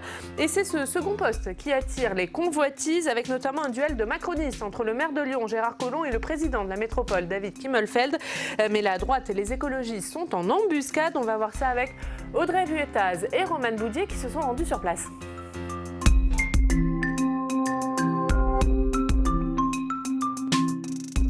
D'ici, on observe l'étendue de la métropole de Lyon. C'est pour ce territoire et pour les compétences nombreuses qui vont avec que La République En Marche se déchire. 2 membres du parti sont candidats à la présidence de la métropole. Gérard Collomb, il a l'investiture, et David Kimmelfeld, son ancien protégé, le dissident. Et puis intensifier les porte-à-porte, etc. Je pense que c'est très important. Monsieur Kimmelfeld, bonjour. Bonjour. Vous êtes l'actuel président de la métropole de Lyon. Vous vous représentez pourquoi ? Au regard des enjeux que nous avons ici, on a quelque part une forme d'urgence. On a une urgence écologique comme de partout. On a une urgence sociale parce qu'on a un territoire qui est très divers et très varié. Et je crois que je suis celui qui a pris en compte l'ensemble de ces urgences. Il y a des personnalités au sein de La République En Marche, en tout cas au sein du clan de l'autre candidat investi, qui ont des mots assez durs à votre rencontre. On parle de traître, vous répondez quoi ? Vous savez, si la majorité des maires d'arrondissement qui étaient dans la majorité de Gérard Collomb nous ont rejoints, c'est pas simplement par goût de la traîtrise, c'est parce qu'ils considèrent qu'il y a un enjeu majeur et que cet enjeu, les réponses, eh bien, elles sont dans notre projet. Donc il n'y a pas de traître ou d'autres choses. Non, il y a 2 projets qui, ma foi, qui vont se comparer et puis les électeurs, les électrices choisiront. Bonjour. Monsieur Collomb, bonjour. Bonjour. Vous êtes l'actuel maire de Lyon, vous êtes aussi candidat à une fonction, président de la métropole que vous avez déjà exercée. Pourquoi vous représentez ? Je pense que nous voulons continuer ensemble ce que nous avons réalisé depuis maintenant 3 mandats. Nous avons commencé la grande transformation de Lyon sur le plan écologique. Vous connaissez ici les berges du Rhône, les rives de Saône. Voilà, on veut continuer dans ce qui a fait notre succès. Partir en ordre dispersé, est-ce que c'est pas inquiétant ? Est-ce que du coup vos opposants vont pas en profiter pour gagner un petit peu de place dans les sondages, par exemple ? Il aurait mieux valu effectivement partir rassemblés, mais les choses sont comme cela. Nous avons eu des difficultés effectivement à nous mettre d'accord et nous n'avons pas réussi. Le fait qu'il y ait des députés, La République En Marche, qui le soutiennent, qu'est-ce que ça vous fait ? C'est des députés qu'on a contribué à faire élire par le passé, donc évidemment il y a toujours un petit pincement de cœur, mais on continue sur notre trajectoire. François-Noël Buffet, bonjour. Bonjour. Vous êtes le candidat Les Républicains à la présidence de la métropole. Pourquoi vous êtes candidat ? Pas seulement les Républicains, c'est la droite et le centre en réalité, et puis ceux qui ont envie de venir, naturellement. Pourquoi je suis candidat ? Parce que d'abord, je suis un élu à la métropole depuis longtemps. J'ai été maire d'une commune de l'agglomération pendant 20 ans et je suis un amoureux fou de ce territoire. J'ai envie de porter des projets sur la base du développement durable comme socle de toute notre politique, de l'environnement notamment, et particulièrement pour essayer de l'imager. On a un projet de Central Park de 70 hectares en plein cœur de cette métropole. Et les candidats se bousculent. En face de vous, on a même 2 candidats, La République En Marche. Alors, en face, ils sont divisés. Entre, j'ose pas dire, le père et son fils, mais c'est un peu ça quand même. On ne gagne pas parce que l'opposition est divisée, mais ça peut aider à la victoire. Donc bien sûr que, bon, voilà, je le constate, je le prends comme tel, mais mon but est d'aller bien au-delà et de convaincre dans les 14 circonscriptions électorales. La division qui semble aussi servir le candidat Europe Écologie Les Verts, Bruno Bernard, crédité de 25% d'intention de vote dans les sondages, juste derrière le premier, Gérard Collomb, à 27%, même si la campagne ne fait que commencer. Voilà pour ce reportage à Lyon d'Audrey Vuettaz et Romane Boudier. Demain, nous serons à Grenoble. On va commencer ce club. Bonjour Yves Tréhat. Bonjour. Nathalie Moret, Pierre Dumazo. Rebonjour. Alex Poussin, on va commencer avec vous Nathalie, puisque vous suivez bien sûr de près cette campagne à Lyon avec les journaux du groupe EBRA. Lyon, c'est particulier. On l'a vu, une élection pour le maire, une élection pour le président de la métropole. C'est la métropole qui attise les convoitises. Comment vous voyez, vous, cette élection à Lyon ? Passionnante. Non, passionnante parce qu'effectivement, ça a été dit dans dans votre reportage, c'est une élection, à la fois on va faire des additions et élire quelqu'un, mais en même temps c'est une élection terriblement humaine, puisque Gérard Collomb, qui est maire de Lyon depuis 2001, qui se présente pour la 4e fois, cette fois-ci à la métropole, qui concentre tous les pouvoirs, 3 milliards d'euros de budget, il est challengé à la ville et à la métropole par les 2 personnes qu'il a faites, par les 2 personnes qu'il a créées, j'allais dire, qu'il a lancées en politique. Sur la ville de Lyon, Georges Kepenekian, qu'il a remplacé pendant qu'il était au ministère de l'Intérieur, et à la métropole, David Kimmelfeld, qui est toujours en poste à la métropole de Lyon. Une chose très importante à savoir, c'est que le gagnant de la métropole sera celui qui arrive en tête dans un maximum des 14 circonscriptions. C'est-à-dire le candidat qui arrive en tête rafle la moitié des voix, et ensuite, c'est à la proportionnelle. Et c'est comme, j'allais dire, pour les élections américaines, il y a un swing state, c'est ça, avec Villeurbanne dont on ne sait toujours pas qui va être investi. Et c'est un petit peu là où ça va se passer, c'est-à-dire à Villeurbanne, il y aura au moins 10 candidats sur les 76 qu'il faut pour obtenir la métropole. Et pour l'instant, on n'a pas de candidat et on va dire que Gérard Collomb n'est pas le mieux placé. Donc pour terminer sur cette réponse qui, pardon, a été un peu longue, non, mais allez-y. Gérard Collomb, qui est le roi de Lyon depuis 2001, n'est pas sûr de garder son poste et ça rend cette élection terriblement humaine parce que peut-être qu'on assiste à la fin d'un baron. C'est pas fait parce qu'il sait faire campagne, mais c'est une possibilité. Et ces divisions, eh bien, elles peuvent profiter, peut-être, Yves Triard, à la droite, aux écologistes. On a vu François-Noël Buffet, candidat de la droite et du centre. Oui, ça peut. C'est vrai à Lyon, mais c'est vrai partout d'ailleurs, parce qu'on constate quoi dans ce scrutin. D'abord une poussée dans les sondages, ce qui ne sont pas des pronostics, une poussée importante des écologistes dans toutes les grandes villes, dans toutes les métropoles, au sens premier ou deuxième du terme. Il y a une poussée, c'est vrai à Bordeaux, c'est vrai à Lyon, c'est vrai à Perpignan, c'est vrai à Montpellier. Vous avez une poussée écologiste qui est très importante, ce qui montre qu'on est peut-être en train de changer de génération, qu'on est en train de changer d'époque et que la préoccupation écologique n'est plus un gadget ou un motif, si vous voulez, d'exprimer son mécontentement, mais réellement ancré notamment parmi les jeunes générations. Et puis la deuxième chose, c'est qu'effectivement, la droite peut profiter des divisions de La République En Marche, qui est divisée, il faut le dire, dans pas mal de grandes villes, et la droite, qui est très ancrée localement, puisque c'est quand même le premier parti de France, la droite en termes d'élus locaux, et bien là, elle peut peut-être se refaire une santé. On le voit... alors, je ne sais pas si on peut le dire à Lyon, parce qu'ils sont quand même assez loin dans les sondages, y compris à la métropole. Mais on le voit d'ailleurs à Paris. À Paris, Rachida Dati, contre toute attente, je ne sais pas si c'est contre toute attente, mais en tous les cas, c'était pas prévu comme ça dans les sondages, arrive à talonner, en tous les cas, à devancer les candidats de La République En Marche. Donc, il y a, c'est sûr, des surprises qui sont à attendre dans ce scrutin. Pierre ? Oui, c'est vrai, pour La République En Marche, ce que disait Yves, ça va être quand même assez compliqué. La difficulté, déjà, de faire des listes autonomes, parce que dans beaucoup de villes moyennes et de grandes villes, ils ne sont pas en capacité de faire des listes autonomes. Mais dans certaines villes, il y a 2 listes. Et dans certaines villes, il y a 2 listes, et il y a des villes où une partie de La République En Marche s'allie avec la liste de droite, une autre avec la liste de gauche. Donc, là, La République En Marche, c'est plus une variable d'ajustement qu'un parti prêt à diriger des villes. Donc, effectivement, ça peut créer des surprises et ça peut être eux aussi qui se placent comme arbitres dans un certain nombre de villes et également de métropoles. Et est-ce que Lyon, où il y a 2 listes, c'est aussi l'illustration finalement qu'Emmanuel Macron, il a du mal à imposer son autorité sur le plan local ? Je dirais pas ça. Lyon, c'est quand même une histoire particulière, si vous voulez. Le patron de Lyon, c'est Gérard Collomb. Gérard Collomb, il est à son 4e mandat. Donc, à Lyon, c'est pas vraiment la question de est-ce que Emmanuel Macron assoit son autorité ou pas. C'est plutôt est-ce que Gérard Collomb fait le mandat de trop ou pas. Parce qu'il se trouve qu'il est parti pendant 1 an et demi au ministère de l'Intérieur et que Lyon a continué à tourner. La métropole, ça roule. David Kimmelfeld s'est très bien entendu avec le tissu économique de la ville. À Lyon, les affaires courantes ont été expédiées. Donc, en fait, si vous voulez, la ville a continué à tourner sans Lyon. Et c'est ça qui se pose. Est-ce que Gérard Collomb fait le mandat de trop ou pas ? C'est plus ça que la question de la République En Marche. Et on suivra bien sûr cette campagne à Lyon. Dans ce club des municipales, on aura l'occasion d'en reparler. On va continuer notre tour de France. On va aller à Montpellier où la campagne s'agite. On va retrouver sur place Olivier Biscay. Bonjour Olivier, directeur de la rédaction du Midi Libre. Merci beaucoup d'être avec nous en direct ce matin.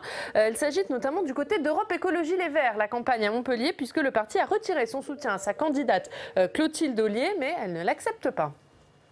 Oui, en effet, à Montpellier, rien ne se passe comme prévu. Les Verts nous livrent un vaudeville dont ils ont le secret. Rendez-vous compte, vendredi dernier, nous faisions la une à Midi Libre avec un sondage dans lequel Clotilde Ollier, la candidate d'Europe Écologie Les Verts, était donnée gagnante dans tous les scénarios, au premier et au second tour. Dimanche, patatras, c'est une nouvelle une que nous publions dans nos kiosques, dans laquelle nous expliquons tout simplement que Clotilde Ollier est lâchée par les Verts, car elle n'est pas du tout dans la ligne trop proche des Insoumis. Clotilde Ollier qui hier soir expliquait en conférence de presse qu'elle refuse le diktat d'Europe Écologie Les Verts. Elle maintiendra sa candidature sans Écologie Les Verts, mais en poursuivant sa campagne, elle le dit, il y aura bien une urgentiste écologiste à la tête de Montpellier en 2022. C'est elle, Clotilde Ollier. En tout cas, c'est ce qu'elle dit. Alors voilà, pour la campagne du côté d'Europe Écologie Les Verts, hein, campagne mouvementée. Comment se passe la campagne du maire sortant, Olivier Biscay ? Alors la campagne du maire sortant, Philippe Sorel, est moins mouvementée. Il est en convalescence. Il n'est toujours pas candidat. Il s'est fait opérer du genou il y a 2 semaines maintenant. Il est en convalescence jusqu'au 7 février. Et il prendra, dit-il, sa décision à l'issue de cette convalescence. Pendant ce temps, il observe évidemment ce qui se passe à Europe Écologie Les Verts. Il considère que c'est de la politique politicienne et que tout cela ne grandit pas les candidats de Montpellier et la ville de Montpellier. Il se prépare, c'est ce que l'on nous dit, puisque ses adjoints et ses proches distribuent en ce moment dans les rues le bilan de sa mandature. Voilà pour le maire sortant. Et qu'est-ce qu'il en est de la République En Marche ? C'est Patrick Vignal qui représente la majorité présidentielle à Montpellier. Oui, Patrick Vignal, qui est député de l'Hérault, qui représente le parti majoritaire, eh bien lui, il fait campagne sur le terrain à Montpellier, rassemblant, tentant de sortir du lot dans cette campagne qui compte déjà 10 candidats qui veulent ravir le fauteuil du maire de Philippe Sorel. Voilà, et toutes les dernières infos sur la campagne, elles sont bien sûr à lire dans le Midi Libre aujourd'hui, avec notamment une interview d'Yannick Jadot qui justifie la décision d'Europe Écologie de retirer son soutien à la candidate. On va regarder la une du Midi Libre, Olivier Biscay, consacré à un autre sujet, consacré à la tempête Gloria, qui frappe votre région. Gloria frappe la région, c'est donc à la une de votre journal. Merci Olivier, on vous retrouvera bien sûr dans ce club des municipales pour suivre la campagne dans votre région. Montpellier, c'est un cas particulier, un vrai vaudeville, comme le dit Montpellier, c'est Montpellier. On avait connu Georges Frêche qui nous avait régalé par ses sorties et qui était un homme de grande culture, mais qui avait pris beaucoup de distance avec le socialisme mitterrandien à l'époque. Non, alors ce qui est très étonnant, c'est que, et je reviens à ça, alors là, sauf la République En Marche, tous les autres partis, finalement, les candidats censés les représenter les ont envoyés balader, quoi. Parce que Philippe Sorel, il appartient à aucun parti. C'est un ancien socialiste. On pensait qu'il était compatible avec la République En Marche, puis il les a mis de côté. Cette candidate, que je ne connais pas personnellement, qui était censée représenter Europe Écologie Les Verts, elle est, je dirais, la manifestation de la fracture qui divise aujourd'hui Europe Écologie Les Verts, qui se traduit comme ça. C'est-à-dire que d'un côté, vous avez ceux qui sont sur la ligne Jadot, pour qui la gauche, maintenant, prononcer ce mot, c'est presque un gros mot, et qui veulent justement s'affranchir de ce passé qu'on leur a reproché un petit peu d'agitateurs gauchistes, si vous me permettez l'expression. Et puis vous avez une autre fraction d'Europe Écologie Les Verts, qui est symbolisée d'ailleurs par Julien Bayou, qui est le nouveau patron du parti maintenant, et qui est, elle, qui revendique justement cet héritage de gauche, et il semblerait que cette candidate soit plutôt sur cette ligne-là. On va voir ce que ça donne. Ce qui est sûr, c'est que ça rend, si vous voulez, les élections municipales extrêmement intéressantes, un peu partout en France, avec 2 inconnus qui sont, est-ce que le débat sur les retraites va avoir une incidence sur les scrutins locaux ? A priori, on peut penser que non, mais on ne sait jamais. Et deux, c'est la première fois qu'on part dans l'inconnu avec une structuration qui n'est pas du tout partisane et qui est singulière d'une ville à l'autre. Ce qui est quand même incroyable, c'est qu'Europe Écologie Les Verts, qui pour l'instant, qui est quand même un parti exsangue financièrement, qui ne dirige pour l'instant que Grenoble dans une ville de plus de 100 000, là se tire une balle dans le pied sur une ville qui est une des plus grandes, qui est parmi les 10 plus grandes villes de France.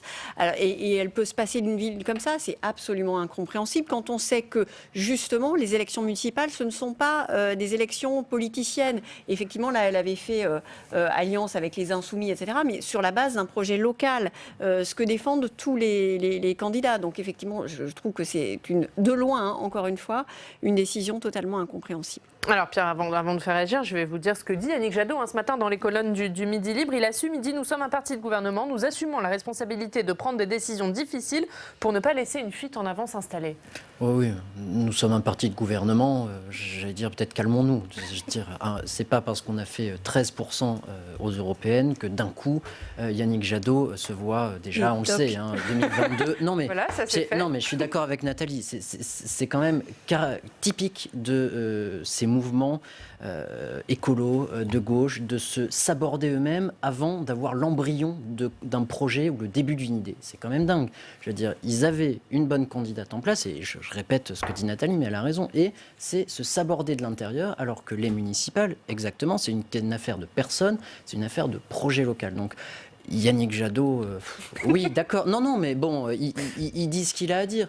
Mais pour quelqu'un qui veut pas faire de politique politicienne, qui veut prendre un peu d'odeur, là, c'est un peu compliqué. Sauf que le secrétaire général d'Europe Écologie Les Verts aujourd'hui, c'est Julien Bayou. Donc, à un moment donné, il va falloir se mettre d'accord sur qui est le patron.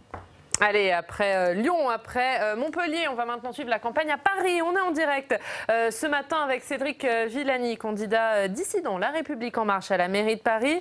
Cédric Villani qui est à la Chambre des notaires de Paris. Il est à votre micro, Jérôme Rabier.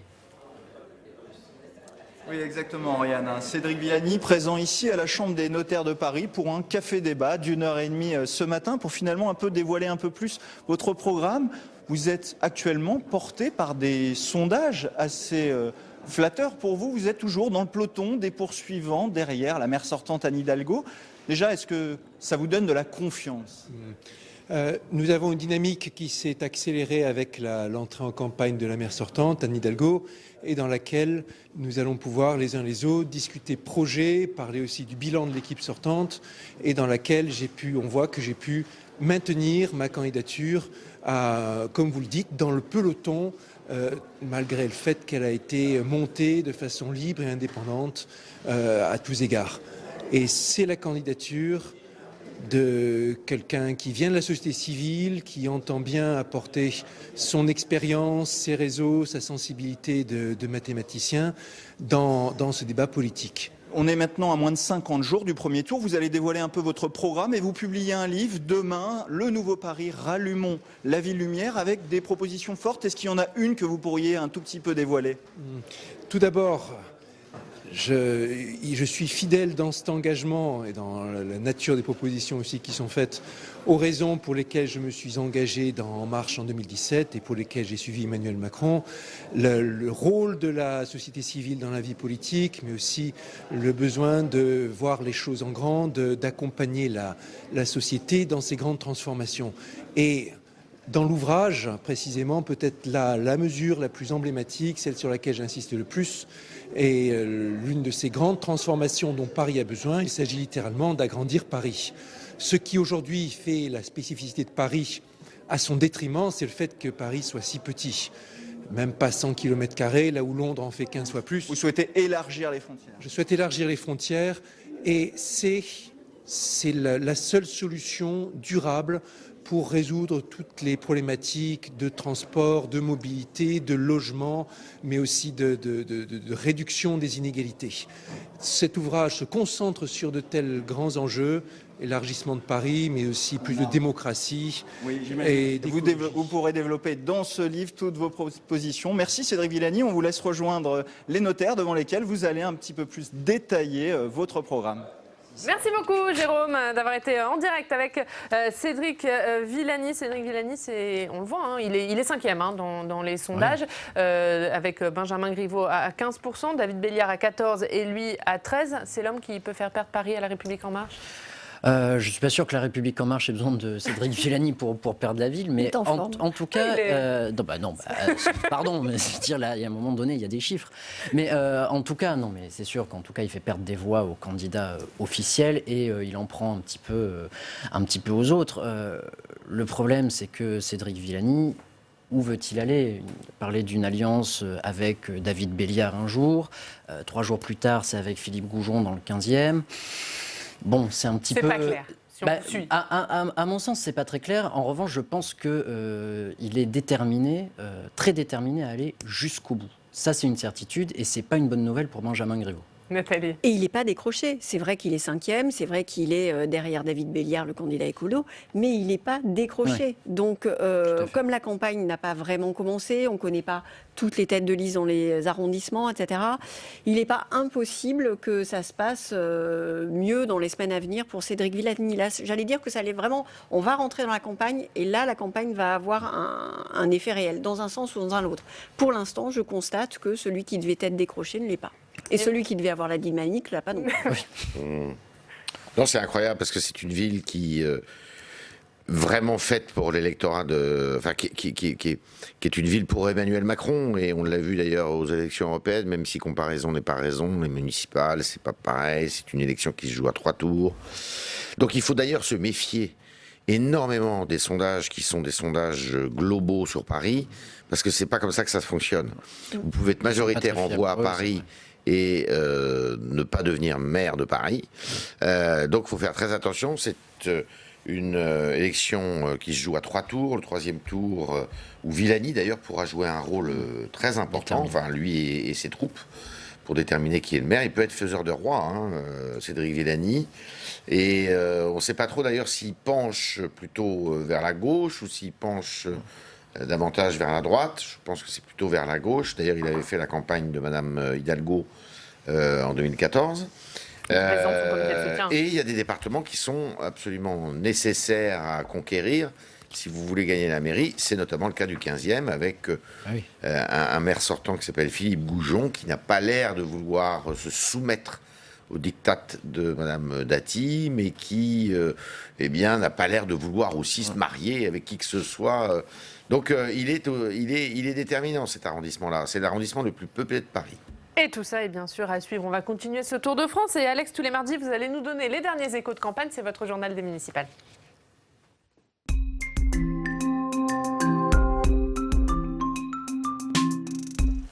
Et Alex, on va commencer ce journal de campagne par Marseille, où le maire sortant, Jean-Claude Gaudin, en poste depuis près de 25 ans, va laisser les rênes de la ville. Et oui, un quart de siècle à la tête de la cité phocéenne. Et Jean-Claude Gaudin le sait, quand il va quitter la mairie de Marseille, ça va lui faire tout drôle. Écoutez-le. Oui, j'aurais pu continuer. Oui, il est probable que je suis un peu inquiet sur ce que je vais faire après. Et de faire tout ce que j'ai fait, supporter tout ce que j'ai supporté, puis tout d'un coup plus rien, il y aura sans doute un choc. Et oui, c'était hier lors de ses vœux à la presse. Et Jean-Claude Gaudin s'est exprimé également sur les divisions dans son camp, les Républicains. Alors il faut préciser qu'il soutient la candidate officielle du parti Les Républicains, Martine Vassal, mais elle doit faire face à la dissidence du sénateur LR Bruno Gilles, ancien membre également de la majorité municipale. Et ça, Jean-Claude Gaudin, il le regrette. Écoutez-le. J'aimerais qu'on arrive quand même, au bout du compte, à une unité de candidature, parce que c'est trop grave. Vous savez très bien qu'ici, dans cette ville et dans cette région, le Front National est sans doute sous-estimé. Allez, voilà, ça c'est pour Marseille. Il y a une autre ville où les héritiers du maire se déchirent, c'est Strasbourg. Et oui, et l'homme qui sème la discorde parmi ses héritiers, c'est Roland Ris, le maire socialiste de Strasbourg, qui après 2 mandats ne souhaite pas se représenter. Alors Roland Ris, il a 2 lieutenants, voilà, on voit Roland Ris à l'image, et il a 2 lieutenants qu'on voit dans cet article des DNA qui vont s'affronter lors de cette campagne des élections municipales. À la gauche de la photo, il y a Alain Fontanel, investi par la République En Marche, et à la droite de la photo, il y a Mathieu Kahn, le candidat investi par le Parti socialiste. Et dans ce duel masculin va s'immiscer une femme, une centriste, Chantal Cutajar, également membre de la majorité municipale de Roland-Ris, alors que la photo n'arrive pas, si elle arrive, et Chantal Cutajar, donc une centriste qui va mener une liste indépendante. Allez, on va prendre la direction de Laval. Oui, à Laval, où l'ancien maire de la ville, Guillaume Garot, sera présent sur une liste. Guillaume Garot, qui est ancien ministre, désormais député, il sera présent sur la liste de Florian Bercot, une liste dite de gauche réaliste, c'est-à-dire une liste socialiste, mais qui n'affichera pas les visuels du PS lors de la campagne. Et à Amiens, c'est l'Union de la gauche qui se profile. Et oui, avec une liste d'Union de la gauche où il y a la France Insoumise, le PS, Europe Écologie Les Verts, également des communistes. Et cette liste, elle est soutenue par le député de la France Insoumise, François Ruffin. Regardez, il répondait à nos partenaires de WEO. On a une chance sur Amiens, on a une chance de faire basculer, qui est quand même une ville symbolique, avec Macron né ici, on a une chance de faire basculer la ville à gauche et contre le camp de Macron. Donc, pour moi la bataille elle se mène dans la rue et dans les urnes. Nous on a une liste où on a uni tous les partis de gauche, c'est unique, c'est quasiment unique en France dans une ville de plus de 100 000 habitants, c'est une très grande réussite. Maintenant il faut qu'on mène une super campagne avec ça. Alors voilà, pour Amiens, on va aller en Gironde, dans la commune de Bourg, où là, la majorité municipale se présente contre le maire sortant. Et oui, Bourg, c'est une commune girondine de 2000 habitants. Et le maire de la commune de Bourg, il est lâché par les siens. Le maire Pierre Joly, en effet, se représente pour être réélu. Mais le premier adjoint, Jean-Marc Isidore, se représente également. Et il a monté une liste contre lui, une liste dans laquelle il a emmené quasiment toute la majorité municipale. Et on va le voir en page intérieure du journal Haute-Gironde. Le maire Pierre Joly, côte à côte avec son premier adjoint. Le maire parle d'une trahison avec cette décision et on imagine comment vont être longs les prochains conseils municipaux dans la commune de Bourg. Voilà, heureusement que c'est bientôt la fin. On termine par la photo politique. Et oui, cette campagne pour le moment. Et oui, une photo politique amusante, celle de Marine Le Pen à cheval. Alors quel rapport avec les élections municipales ? Eh bien Marine Le Pen, pour lancer la campagne du Rassemblement national en Ile-de-France, elle a visité les écuries de Nangis, une commune de Seine-et-Marne. Et Nangis, c'est la cible numéro 1 du Rassemblement national pour cette campagne des élections municipales en Ile-de-France, où le parti de Marine LePen est très peu implanté. Eh bien merci beaucoup Alex pour ces échos de campagne. Très rapidement, une réaction chacun sur l'info que vous souhaitez, Pierre. L'info amusante, c'est le premier adjoint qui se présente contre son maire à Bourg-sur-Gironde. Je sais pas, enfin amusant, certainement pas pour le maire en place. Comme quoi ça fait partie des charmes de la campagne. Ça fait partie des charmes des municipales et comme quoi les divisions, ce n'est pas que dans les grandes villes et ce n'est pas que dans les grands partis, c'est aussi dans des localités un peu moins importantes, mais les enjeux sont là. Nathalie ? La vraie différence entre les grandes villes et les villes comme Bourg-sur-Gironde, c'est que dans les grandes villes, généralement, après, on arrive à faire un rassemblement et à travailler ensemble, ce qui est beaucoup plus difficile dans les petites bourgades. C'est une question de personne aussi. Voilà, c'est ça. Et effectivement, dans ces cas-là, les campagnes sont souvent très, très violentes. Pas toujours très longue. Voilà, c'est ça. Et pas toujours très friendly. Hein. Yves, rapidement. Moi, je rebondirais sur Marine Le Pen, justement. Parce que finalement, on en parle assez peu du Rassemblement national. C'est pas une élection qui, traditionnellement, est faite, les municipales, pour ce parti. Est-ce qu'ils arriveront à engranger quelques grandes villes alors qu'ils n'en ont que 10 actuellement, enfin des villes moyennes, d'ailleurs. On parlait de Perpignan, mais M. Alliot a perdu beaucoup de terrain dans les sondages à Perpignan, près de 10 points, je crois. Donc c'est dire qu'ils ont du mal quand même à s'implanter localement. Sinon, ça va être très difficile la lecture des résultats de ce scrutin, parce que, encore une fois, c'est une France éclatée, une France en recomposition, plus que jamais, qui s'offre aux électeurs au mois de mars. Allez, pour terminer, on va aller à Lille. On va retrouver nos partenaires de la Voix du Nord. Bonjour Valérie Sauvage, journaliste à la Voix du Nord. On va parler municipal, bien sûr, avec vous dans quelques instants. Mais d'abord, un mot sur cette visite d'Emmanuel Macron hier à Dunkerque. Pourquoi a-t-il choisi de se rendre chez AstraZeneca dans le cadre du sommet Choose France ? Eh bien, écoutez, Emmanuel Macron a choisi AstraZeneca parce que le groupe anglo-suédois est un excellent élève des investissements. La production dans l'usine de Dunkerque, qui fabrique des traitements contre l'asthme sous forme d'aérosols, a commencé en 1993. À l'époque, le Dunkerquois avait identifié des zones défiscalisées pour favoriser l'implantation d'industries et ainsi compenser la fermeture des chantiers de France. Aujourd'hui, le groupe emploie 418 personnes à Dunkerque et exporte 99% de sa production. Entre 2014 et 2019, le groupe avait déjà investi 170 millions d'euros sur son site dunkerquois, et notamment dans le cadre d'un programme qui était baptisé Everest. Et cette fois, ce sont plus de 200 millions d'euros sur 5 ans qui seront engagés sur le site de Dunkerque, avec notamment l'espoir de tripler les volumes de vente en Chine. Rapidement, Valérie Sauvage, avant de parler des municipales, AstraZeneca, c'est une exception dans les Hauts-de-France ? Alors non, AstraZeneca, c'est vrai que c'est un groupe qui investit beaucoup dans les Hauts-de-France, mais ce n'est pas une exception. On a récemment eu de bonnes nouvelles dans la région. On a du mal à vous entendre, Valérie Sauvage. On va peut-être essayer de... J'ai perdu mon micro. Allez-y, Voilà, remettez votre micro. Voilà, ça y est, c'est bon.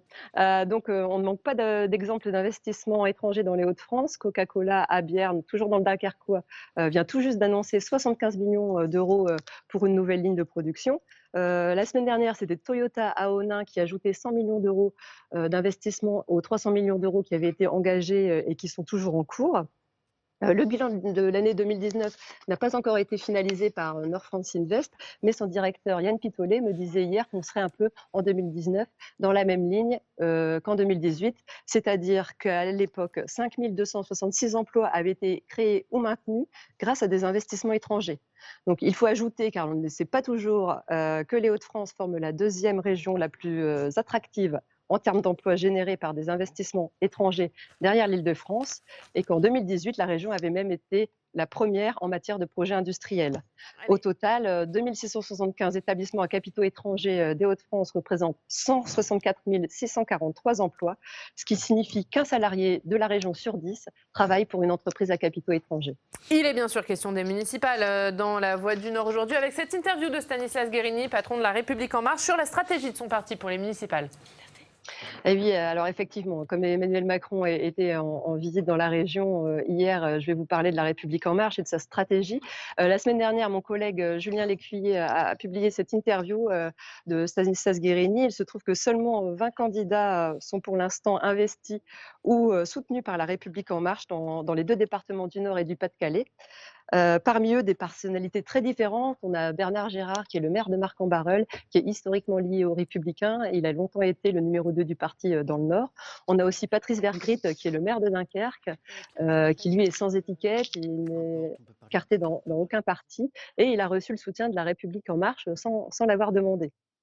Ce que Stanislas Guerini explique quand on lui pose la question, c'est que ville par ville, La République En Marche veut faire, je cite, un choix républicain pour battre le Rassemblement national.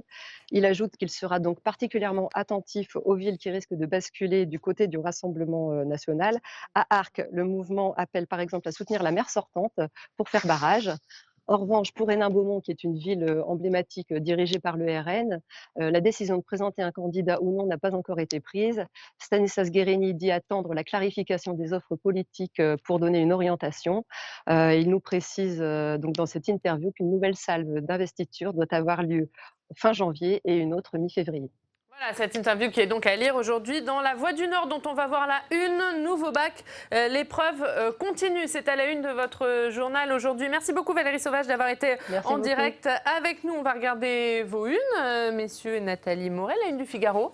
Yves Tréhard, impeachment, Trump joue l'opinion contre ses accusateurs. Oui, le procès commence aujourd'hui. Bon, c'est un procès dont on connaît le résultat, parce qu'on sait que Trump ne risque absolument rien, et qu'au contraire, c'est probablement un débat qui pourrait le rendre encore plus populaire auprès de son socle électoral. Donc il y a assez peu d'enjeux. Simplement, c'est la troisième fois qu'un président des États-Unis est poursuivi comme ça devant la justice. Et c'est donc à lire aujourd'hui dans le Figaro, à la une des journaux du groupe Ebra, du Dauphiné libéré, notamment Nathalie Morel, une loi à deux vitesses.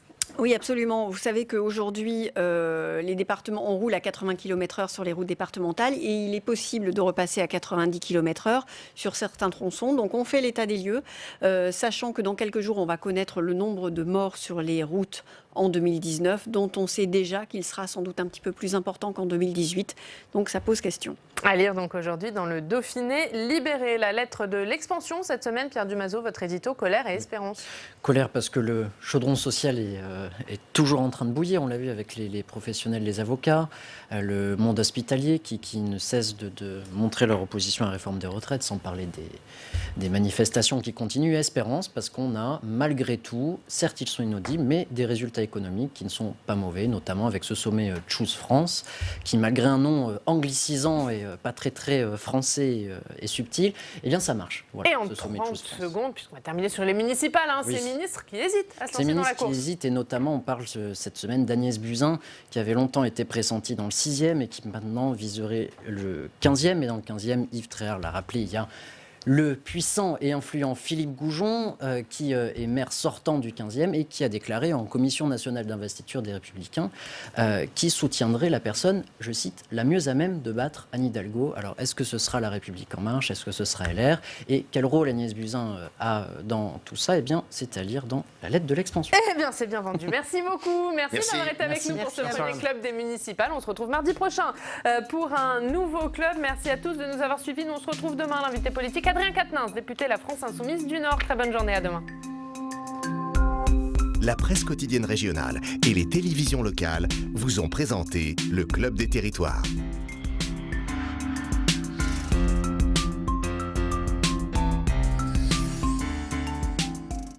La Mutuelle nationale territoriale, la mutuelle des agents des services publics locaux, vous a présenté le Club des territoires.